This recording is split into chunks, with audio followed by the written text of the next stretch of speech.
Secretary. Yeah, we're about to go in for a cabinet meeting, so let me just do one or two. Secretary, the New World screwworm battle going on. You wrote a letter to Mexico the other day. Can you let us know you're trying to fight that pest? How's that going? Yeah, thank you for that. So the New World screwworm, the NWS for short, is a scourge that is making its way from Latin America up through Mexico.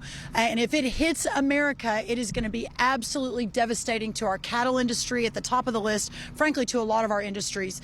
And as a lot of you may have seen on Saturday, I sent a very strongly worded letter to my counterpart in Mexico.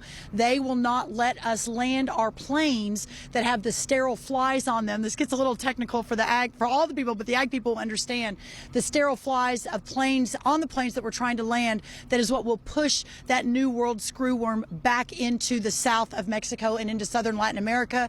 We were having all sorts of trouble landing those planes. They wouldn't let us land them. We need to land 44 planes a week, 7 days a week, to actually have any chance of beating this back. But yesterday and the day before, I talked to my counterpart in Mexico. The commitment is those planes will be able to land and we'll be able to move that back. But I really appreciate you bringing that up. It's a big deal. When are sugar tariffs going to be in place? Are those effective immediately, and how much do you expect those to be?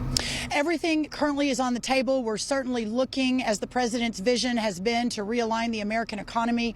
Agriculture is obviously on the table, whether it's sugar or wheat or corn or pork or beef, whatever it is. We have been treated so poorly by the tariff regime of other countries around the world that this president's vision of realigning that not only will help make our American economy great again, but will also help our American ag producers move into a new era of prosperity.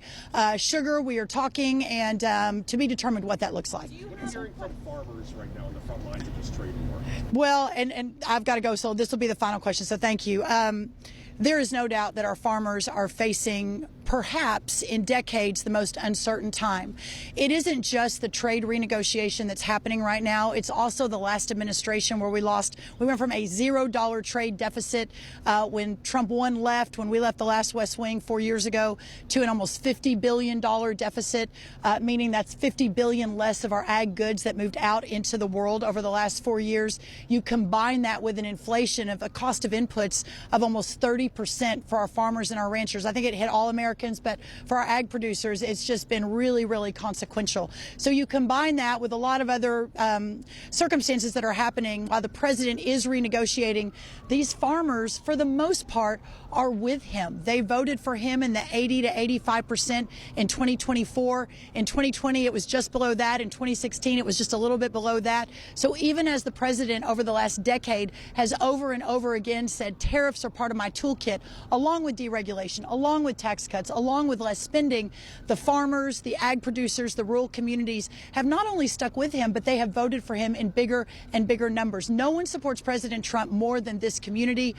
We are in constant contact with our farmers, with our ranchers, as we're having these negotiations. I have been afforded an incredible seat at the table, in the room, talking to those who are negotiating to ensure that our farmers and our ranchers are part of that discussion at the front end, and then if necessary at the back end, like in 2019 under China 1, when the president and then Secretary Perdue put forth the pot of money to help make up for some of those economic damages, we will ensure that we are ready to do that again. I don't believe it will be necessary. I don't think the president thinks it will be necessary, as the reshoring of almost $6 trillion comes back into America, as we're cutting government spending, as the big beautiful bill is making its way and we cut taxes, as everyone across every agency is deregulating.